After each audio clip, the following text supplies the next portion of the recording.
Bom dia, igreja, a paz do Senhor. Leitura bíblica de hoje para darmos continuidade no nosso penúltimo episódio da nossa série de devocionais de como se manter fiel, mesmo quando as coisas não saem do nosso jeito e as circunstâncias, elas parecem dizer para desistir. Hoje, no dia 5, nós vamos falar sobre a volta de Cristo e a nossa esperança. O tema de hoje é Vivendo hoje à luz da eternidade. O reino já está estabelecido, nós já fazemos parte do reino, já estamos no reino. E por estarmos no reino, já vivemos como se fôssemos de lá do céu. Já somos cidadãos do céu. Nós temos cidadania. Nós não somos mais uma pátria excluída, longe do seu Deus. Não. Nós somos cidadãos e concidadãos do céu, do reino, da vontade de Deus. Este novo conjunto de versículos nos introduz no ápice da esperança cristã, a consolidação da glorificação e da ditosa esperança do retorno de Cristo. Enquanto no bloco anterior, elevou a nossa mente para as realidades do alto, para suportarmos as aflições, estes textos, eles abrem as cortinas do futuro determinado por Deus. Eles revelam que a nossa história não caminha para o caos, mas para o encontro triunfal, onde a separação física terminará. A nossa fragilidade corpórea será revestida de imortalidade, e o próprio Senhor nos conduzirá para as moradas eternas que Ele mesmo preparou. Não sei vocês, mas eu já sonhei com a volta de Jesus. E o sonho falava a seguinte informação. Era assim. Eu estava andando na rua com o meu esposo e, do nada, o céu começou a aparecer espirais. Espirais, e dessas espirais desciam muitas bolas de fogo, mas muitas bolas de fogo. E as bolas de fogo batiam na vegetação e queimavam, batiam nos animais e queimavam. E eu, muito preocupada, liguei para minha mãe. Minha mãe já não estava mais com a gente, minha mãe já era falecida. E eu liguei para minha mãe para saber como ela estava. E quem atendeu foi a minha irmã, isso no sonho. Quem atendeu foi a minha irmã. Minha irmã virou e falou assim para mim, bem que você quis me alertar e eu não quis acreditar. E nisso me bateu uma angústia no meu coração. E eu falava assim para ela, poxa, minha irmã, tanto que eu te avisei para você vir para Cristo, para você estar em Cristo, e você não quis. E daí ela passou o telefone para minha mãe e eu perguntei, mãe, você tá vendo? Jesus Cristo tá voltando. Eu falei tanto disso, tanto. Ela, eu tô vendo. E aí a gente continuou, eu desliguei a ligação, a gente continuou andando pela cidade e as bolas de fogo continuavam caindo, queimando, acabando com tudo, as pessoas todas em desespero. E nós cristãos, nós tínhamos um local para ir. Nós estávamos indo em direção a um local para sermos resgatados. E nisso, eu e meu esposo continuamos caminhando, chegamos em um local, tinham alguns irmãos. Só que esses irmãos, eles não estavam indo para o mesmo local que a gente estava indo. E aí nós continuamos. Chegando em determinado ponto, eu, meu esposo e outro irmão, nós chegamos na beira de um mar tranquilo e longo. Mas um mar muito tranquilo, muito grande. Você olhava o horizonte e você só via mar, só mar. E daí, num piscar de olhos, eu pisquei o olho, abri e eu já estava no céu. Eu já estava no céu e Jesus Cristo estava na minha frente, de costas para mim, como se ele estivesse cuidando da minha mãe. Essa foi a imagem que eu vi. E daí a minha mãe se tornou em uma esfera brilhante, como se fosse uma aliança mesmo. Minha mãe se tornou uma aliança. E aí vieram alguns insetos e levaram ela para dentro de uma pedra de mármore. Eu categorizei que fosse o sepultamento dela. E daí eu estava tão preocupada com a minha mãe que eu não vi Jesus Cristo lá no céu. E eu comecei a perguntar, gente, vocês viram Jesus? Vocês viram Jesus? Eu olhava para um lado, muitas casas, eu olhava para o outro, muitas casas, eu olhava para frente, muitas casas, eu olhava para trás, muitas casas. E eu falava, gente, cadê Jesus? Acabei de ver Jesus aqui, acabei de ver Jesus, cadê Jesus? Cadê Jesus? E nada de eu ver Jesus, e nada de eu ver Jesus, e eu procurando Jesus, eu procurando, procurei o céu inteiro. Dado o momento, eu cheguei num determinado local aonde Jesus estava de novo de costas para mim, e ele estava meio que olhando para o mundo. Só que o mundo simbolizava um precipício muito fundo, aonde esse precipício tinha muito fogo, muita coisa quente, muita coisa, muito avermelhado, vermelho com laranja, uma cor bem desse nível, bem avermelhado, bem cor de fogo mesmo. E Jesus falava para essas pessoas, é só me buscar. E Jesus falou mais uma vez, é só me buscar. E Jesus falou pela terceira vez, é só me buscar. Quando fala-se mais de 2 vezes, quando fala 3 vezes é confirmação. E aí, ele falava para as pessoas que estavam dentro desse buraco, desse precipício, que parecia, simbolizava um inferno. Jesus tentava resgatar essas pessoas e muitas delas só ficavam pedindo socorro. Era como se as pessoas estivessem assim, pedindo socorro, me tira daqui, eu preciso sair daqui. E daí Jesus olha para mim assim e fala, me ajuda? Eu falei, mas eu te ajudar? Eu preciso da tua ajuda. Como é que eu vou te ajudar, Jesus? Ele me ajuda, mas eu não pestanejei, não pensei, só agarrei na cintura dele, ele esticava as mãos dele e ele puxava as pessoas de dentro desse buraco, desse precipício que simboliza o inferno. E ele enfiava as mãos e puxava, e as pessoas se agarravam a ele e puxava, e Jesus puxava, e Jesus puxava, e Jesus puxava, e eu agarrada na cintura dele, a gente puxava aquelas pessoas lá de dentro. E eu olhava para Jesus e eu falava assim, caramba, Jesus está puxando tanta gente lá de dentro. Só que tinham pessoas que não queriam a ajuda de Cristo. E aí eu via no semblante de Cristo uma tristeza por essas pessoas que não queriam a ajuda dele para sair do inferno. Jesus, ele não vai buscar as pessoas no inferno. Ele está buscando aqui e agora. Ele veio para resgatar aqui e agora. Livre-se do seu inferno junto dele. Hoje eu estou aqui. Talvez ajudando Jesus? Pode ser. Mas eu estou aqui para falar do evangelho dele. E que ele vai voltar.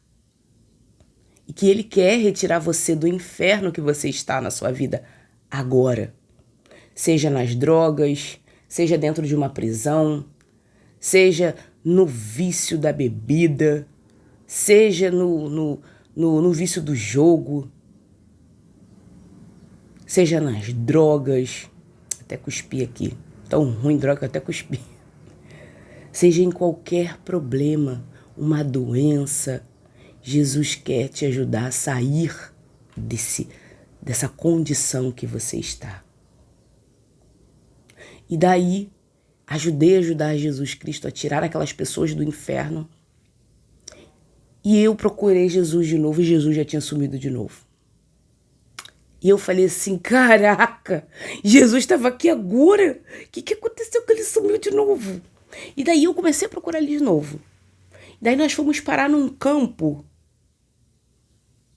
onde só tinha vegetação, uma vegetação vazia, ralinha, mas bem verde.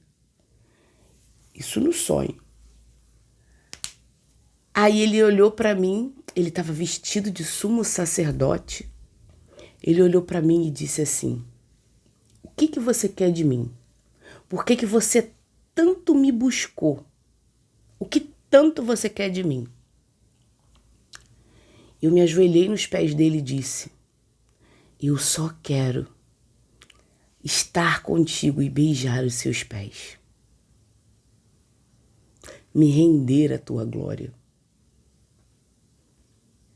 E ele se rendeu ao meu pedido, levantou a orla do manto que ele estava vestindo, e eu abracei os pés dele, e ele tocou na minha cabeça, e a partir dali eu senti uma paz tão grande, e é essa paz que eu quero transmitir para todos. Porque Cristo habita em mim, e Ele quer habitar em você também. Se você ainda não se rendeu a Cristo Jesus, está esperando o quê? Está faltando o quê para você entregar a sua vida para Jesus? O convite já foi feito. Vinde a mim, vós que estáis cansados e sobrecarregados, e eu te darei descanso. É Cristo Jesus o seu descanso, é o seu Shabat. É Cristo Jesus. E é isso. Vamos começar com nossos versículos chaves. João 14, versículo 1 ao 3. Não se perturbe o coração de vocês. Creiam em Deus, creiam também em mim. Na casa do meu pai há muitos aposentos. Se não fosse assim, eu lhe teria dito: vou preparar-lhes lugar. E se eu for lhes preparar lugar, voltarei e os levarei para mim, para que vocês estejam aonde estou. Jesus profere estas palavras no cenáculo, logo após anunciar a sua partida iminente e a traição de Judas. O que havia deixado os discípulos em estado de choque e profunda tristeza, o texto abre com o imperativo de proibição. Não se perturbe, não se agite o vosso coração.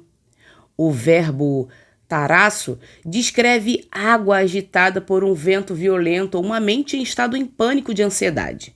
Os antídotos contra esses caos internos são dois imperativos de fé. Credes em Deus, credes também em mim. Igualando a fé em sua pessoa, a fé no próprio Javé, no próprio Deus, no próprio Jesus. Já no versículo 2, Jesus usa a metáfora especial. Na casa do meu pai há muitas moradas, muitos aposentos. A palavra moné significa um lugar de permanência estável, uma habitação definitiva em contraste com as tendas temporárias da jornada terrena. O propósito da sua partida para a cruz e para os céus é ativo. Vou preparar-lhes um lugar. No versículo 3, é consolidada a promessa com o uso do tempo presente, com a força do futuro. Voltarei certamente, e vos receberei para junto de mim mesmo. O alvo da escatologia de João não é uma geografia mística, mas a comunhão presencial e ininterrupta com a pessoa de Cristo, para que onde eu estou, vós estejais também. O capítulo 14 de João é o início do Consolador, discurso de despedida de Jesus após acalmar o coração dos discípulos com a promessa das moradas eternas. Ele responde a Tomé declarando ser o caminho, a verdade e a vida, a única via de acesso ao Pai. Em resposta a Filipe, Jesus afirma sua unidade essencial com o Pai, demonstrada por suas palavras e milagres. A segunda metade do capítulo introduz a promessa histórica do Paraclito, o Espírito Santo Consolador, que habita com os crentes para sempre, ensinando-os e lembrando-os de tudo o que Jesus dissera. O mestre encerra o capítulo legando à igreja uma herança espiritual única. Deixo-vos a paz, a minha paz vos dou, exortando-os a não terem medo diante do príncipe desse mundo, que se aproximava, mas não tinha nenhum poder sobre ele. aqueles que estão em Cristo Jesus, que optaram por Cristo Jesus, o príncipe deste mundo, o Satanás, ele não tem poder sobre os que estão em Cristo Jesus, sobre os que estão com Jesus, sobre quem é de Jesus. Nós fomos selados, comprados pelo sangue de Jesus. Então, nada e nem ninguém pode nos separar desse amor. Nesses últimos dias, vimos sobre as retiradas que retiram da nossa vida bens físicos ou materiais, retiram a nossas coisas, mas não retira quem somos em Cristo Jesus. Quem Cristo Jesus é em nossa vida. Podem apagar nossa identidade, podem retirar a nossa vida, podem fazer o que quiser, mas não vão retirar quem somos em Cristo Jesus. A nossa identidade de servos e discípulos e principalmente de filhos. Somos filhos, herdeiros e co-herdeiros de Deus em Cristo Jesus. Aplicação. O diagnóstico desse mundo atual é a perturbação crônica. As pessoas vivem com o coração agitado pelo medo do amanhã, pelas crises de geopolítica, pela instabilidade financeira e pelo fantasma da solidão. Jesus olha nos seus olhos hoje e diz: não permita que o seu coração viva neste estado de agitação. A sua segurança, ela não depende da estabilidade deste mundo passageiro. Você tem um lugar definitivo, uma morada eterna planejada e construída pelo próprio Salvador na casa do Pai, junto com o Pai. Quando a ansiedade tentar agitar a sua mente, ative a sua fé nas promessas de Cristo Jesus. Ele foi, mas prometeu voltar para nos buscar. Nossa habitação final é uma segurança permanente. Não vai mais haver choro, não vai mais haver ranger de dentes, não vai mais haver sofrimento. Nós estaremos face a face com o nosso Deus e diante dele e junto com ele. Já falei que eu tenho muitas perguntas para te fazer. E é isso. Vamos lá para 1 Tessalonicenses capítulo 4, versículo 16 ao 18. Pois, dada a ordem com a voz do arcanjo e o ressoar da trombeta de Deus, o próprio Senhor descerá dos céus, e os mortos em Cristo ressuscitarão primeiro, depois nós, os que estivermos vivos. Os que ficarmos, seremos arrebatados juntamente com eles nas nuvens, para o encontro com o Senhor nos ares. E assim estaremos com o Senhor para sempre. Consolem-se uns aos outros com essas palavras. Paulo está respondendo a uma dúvida pastoral angustiante da igreja de Tessalônica. Os irmãos temiam que os cristãos que já haviam morrido perderiam as glórias da segunda vinda de Cristo. O apóstolo, ele corrige essa visão desenhada à cena do retorno com 3 sinais auditivos da autoridade imperial e militar, como um agito de comando, ordem militar, com a voz do arcanjo e com a trombeta de Deus. Não se trata de um evento secreto ou silencioso, é a proclamação cósmica da chegada do rei. O sujeito, ele é enfático, o próprio Senhor. Não pense que Jesus Cristo vai voltar sem fazer um barulho muito grande. Jesus vai voltar fazendo um barulho enorme, mostrando para todos que é Ele que está chegando, que é Ele quem veio resgatar a sua igreja. Você está esperando a trombeta tocar? Tudo!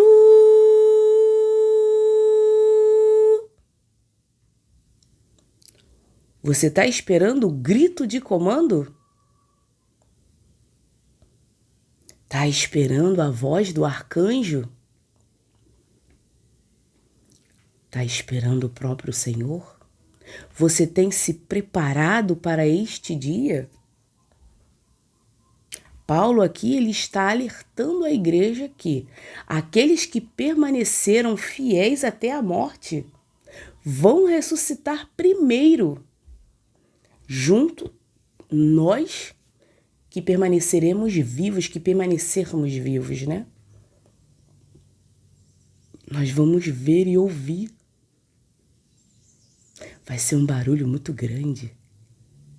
Uma festa muito grande. Uma festa para aqueles que estão em Cristo. E uma tristeza para aqueles que não entregaram sua vida para Cristo. Para aqueles que insistem em viver a sua vida no seu modo de viver, com as suas escolhas. Se eu quiser ir à igreja, eu vou. Se eu não quiser ir, eu também não vou. Eu não preciso da igreja. Eu sou autossuficiente. Você está muito enganado. Precisamos estar junto à igreja. Jesus vai buscar a igreja. Jesus não vai buscar uma pessoa única, sozinha, exclusiva. Jesus vai vir para buscar a igreja. Logo, você precisa estar no corpo de Cristo. Unidos. Mas Natália, na minha igreja só tem hipócrita. Só tem pessoas falsas. Você também é hipócrita. Você também é falso. Sinto muito, mas eu tenho que te informar isso. Você também é hipócrita, você também é falso, você também é pecador. Você também é injusto. Todos pecamos. É através da graça de Cristo Jesus.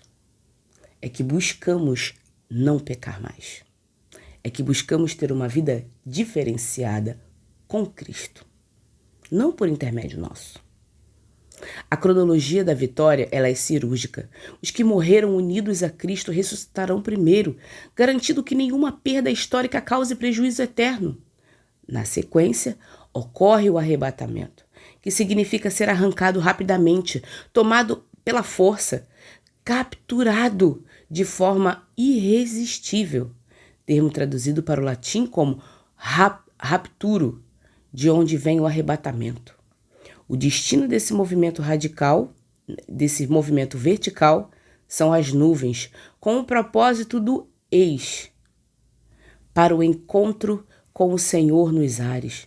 A palavra era um termo técnico da época para descrever uma delegação de cidadãos importantes que saía das portas da cidade para receber dignamente o imperador ou um general vitorioso que se aproxima, escoltando-o no restante do caminho. O resultado final é a eternidade comunitária. Sempre com o Senhor estaremos. No versículo 18, Paulo encerra com o imperativo: consolem-se, confortem-se mutuamente. Paulo é muito enfático nas suas palavras. O capítulo 4 de 1 Tessalonicenses inicia com uma forte sessão exortativa sobre a santidade prática e a ética do cotidiano. Paulo instruiu os crentes a viverem de modo de agradar a Deus, destacando a pureza sexual e o controle do próprio corpo contra as paixões da imoralidade. Ele elogia o amor fraternal deles, mas os desafia a progredir cada vez mais, exortando-os a levar uma vida quieta, a cuidar dos seus próprios negócios e a trabalhar com as próprias mãos para manterem o bom testemunho diante dos de fora. A partir do versículo 13, o apóstolo introduz o bloco escatológico clássico, revelando o mistério da ressurreição dos mortos em Cristo e a mecânica do arrebatamento da igreja. A vinda do Senhor, transformando o conhecimento futuro em uma ferramenta de consolo mútuo contra a dor do luto. A morte é a maior separadora das histórias e a fonte das maiores saudades e dores humanas. Quando perdemos pessoas queridas que amavam a Deus, o mundo nos diz que a história dela acabou. Em 1 Tessalonicenses, capítulo 4, desfaz essa mentira com o estrondo da trombeta divina. A morte de um cristão não é um ponto final, é apenas um sono temporário. O nosso reencontro está marcado e será triunfal. Um dia, a ordem será dada e nós nos uniremos a Ele nas nuvens, para nunca mais sofrermos com despedidas, com a doença, com o tempo, com os furtos, com as doenças, com as maldades, com a nossa incapacidade de enxergar a dor do próximo.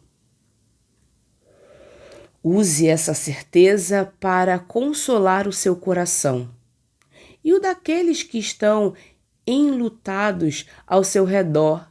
A dor da separação tem data de validade.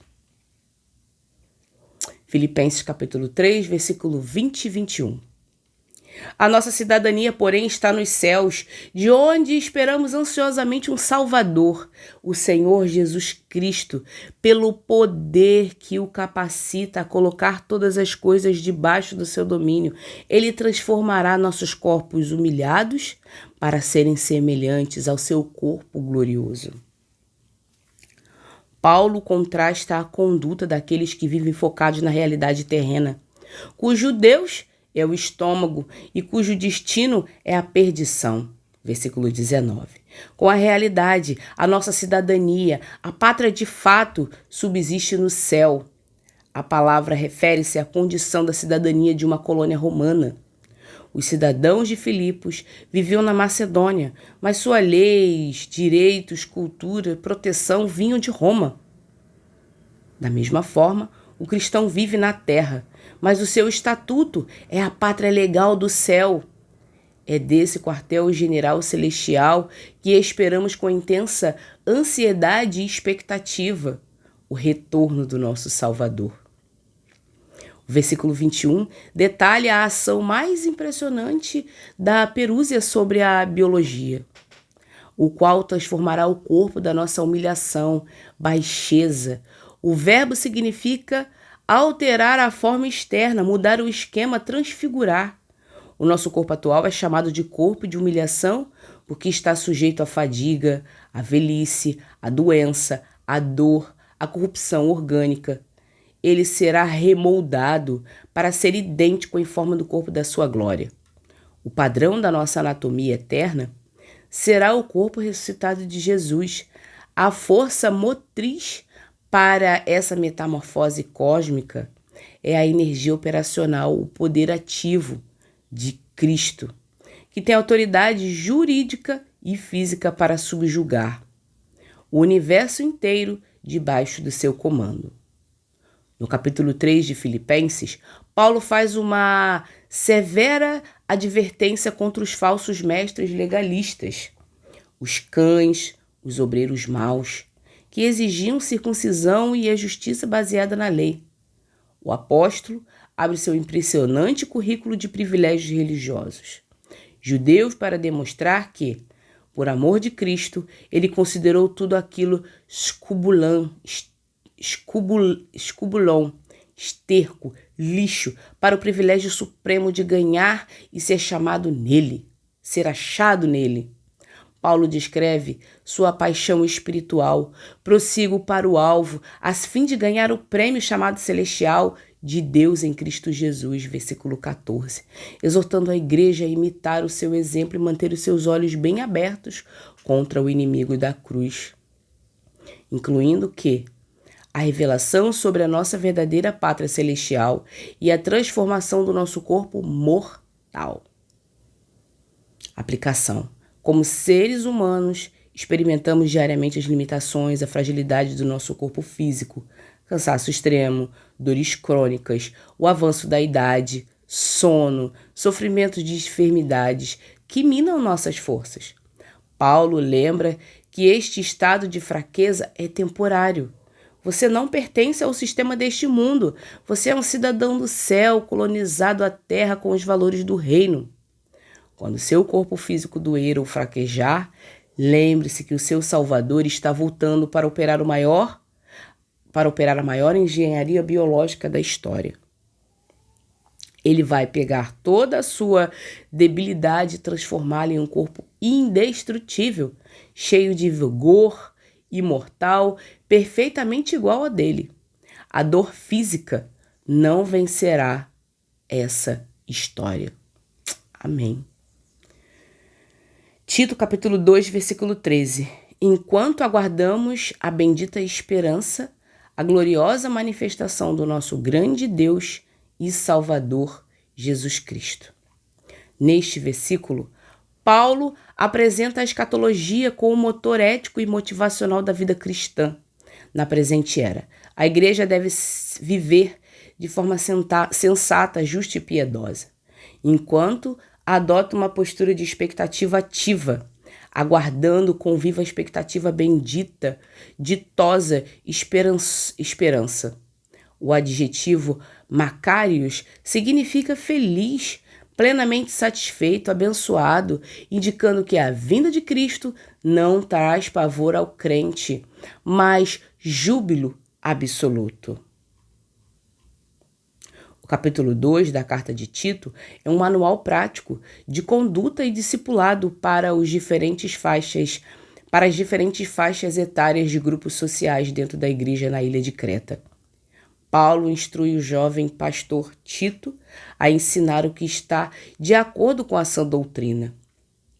Orienta sobre o comportamento adequado dos homens idosos, das mulheres idosas que devem treinar as mais novas a amar o lar e os seus filhos e o seu marido, dos homens jovens a quem Tito deve servir de modelo em integridade e dos escravos que devem honrar os seus senhores para adornarem a doutrina de Deus. A base teológica para todas essas exigências éticas é apresentada a partir do versículo 11, porque a graça de Deus se manifestou salvadora a todos os homens, educando-os a renunciar à impiedade e a viver piedosamente enquanto aguardamos a bendita e gloriosa manifestação de Jesus. Aplicação. Muitas das vezes, as rotinas pesadas, as responsabilidades de gestão familiar e profissional e o acúmulo das tarefas fazem com que a nossa vida pareça um ciclo repetitivo e sem fim. Nós nos esquecemos de olhar para cima. O texto de Tito nos convida a viver o dia de hoje com os olhos postos na bendita esperança. O retorno de Jesus não é um mito ou uma teoria teológica fria. É a promessa que dá sentido a cada gota de suor que você derrama para fazer o que é certo. Não viva como se a vida se remisse a pagar contas, gerenciar problemas. Erga sua cabeça, o nosso grande Deus e Salvador está voltando e a manifestação dele inaugurará a nossa alegria eterna. Ao interligarmos esses 4 eixos fundamentais das Escrituras Sagradas, compreendemos a mecânica e o impacto da nossa esperança futura. A partida que pavimenta o nosso lar eterno, o cenáculo nos conforta com a certeza de um lugar preparado e da comunhão face a face. João 14, 1 e 3. Coração perturbado, muitas moradas, voltarei e os levarei. A quebra definitiva da separação, o estrondo audível que desfaz a dor do luto, a ressurreição e arrebatamento garantem um reencontro comunitário nos ares daqueles que permanecem fiéis a Cristo. 1 Tessalonicenses 4, versículo 16 ao 18. Ordem, voz e trombeta, mortos ressuscitam, arrebatados. A redenção do nosso corpo mortal. A soberania de Cristo transformando nossa biologia.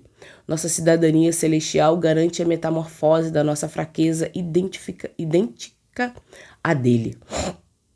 Filipenses 3, 20 e 21. Cidadania nos céus, o corpo da humilhação, o corpo glorioso. A expectativa feliz que reconfigura o cotidiano. Aguardar a visita do imperador e grande Deus nos capacita a caminhar com integridade. Tito 2, versículo 13. Aguardando a ditosa bendita esperança. Epifania do grande Deus.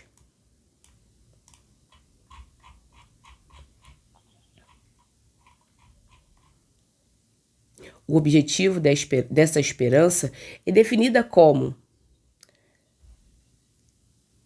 e a manifestação, epifania da glória do nosso grande Deus e Salvador, Cristo Jesus.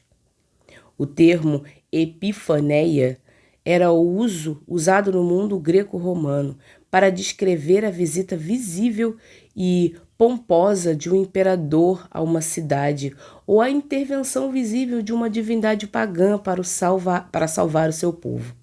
Paulo batiza o termo: a vinda de Jesus será a manifestação visível, esplendorosa e histórica da glória divina. Gramaticalmente, este versículo é uma defesa mais explícita da divindade de Cristo no Novo Testamento, pela regra de Sharpe, uma estrutura sintática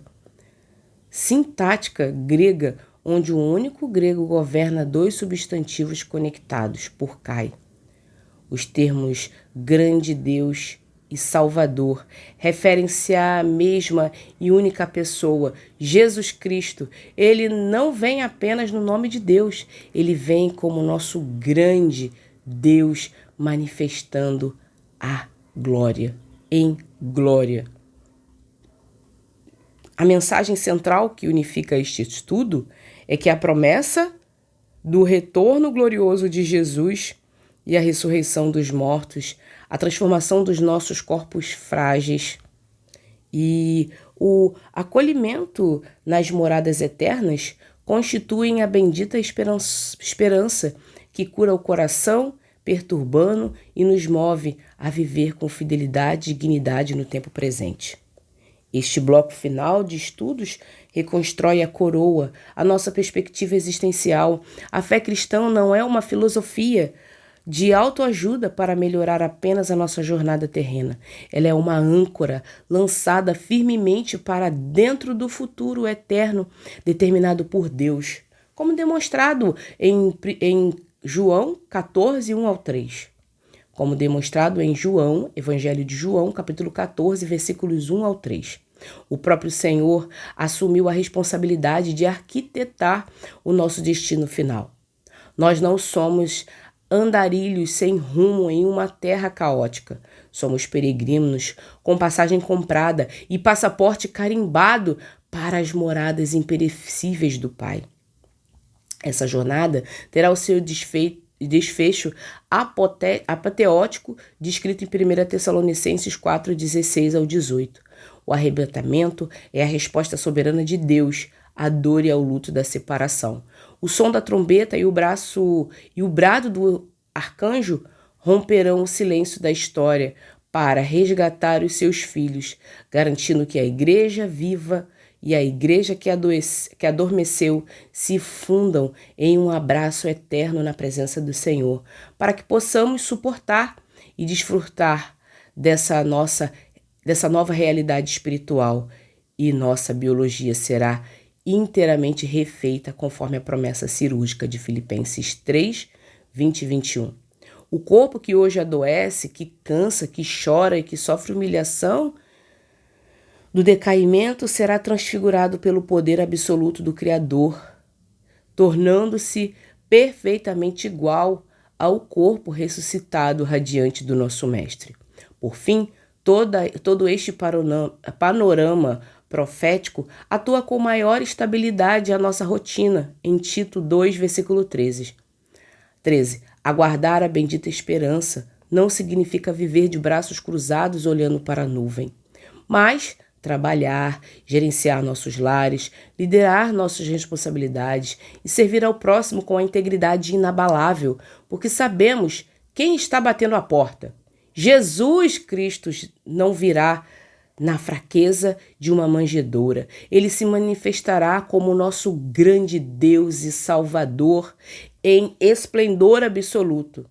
Descanse o seu coração perturbado, console os que caminham com você, cuide do seu corpo com paciência e viva cada hora do seu dia com certeza, alegria de que nossa pátria é no céu e o nosso Rei está a caminho.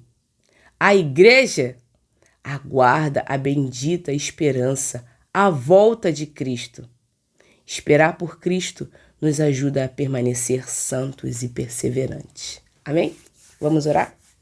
Paizinho amado e querido Deus, graças te damos por mais um dia que se chama hoje, Senhor. Muito obrigada, Pai, pelo teu amor, por essa promessa que o Senhor vai voltar e vai nos resgatar. Muito obrigada, Senhor. Nos ajude a nos mantermos fiéis, firmes, dedicados às boas obras, dedicados, Pai, à tua glória, a fazer a tua vontade. Que permaneçamos, Pai, obedientes e cientes de que o Senhor já cuidou do nosso amanhã, de que tudo está nas tuas mãos. O ontem já passou, o hoje estamos vivendo e o amanhã ao Senhor pertence. Muito obrigada, Pai. Hoje oramos e já te agradecemos e te pedimos perdão pelos nossos pecados. Amém.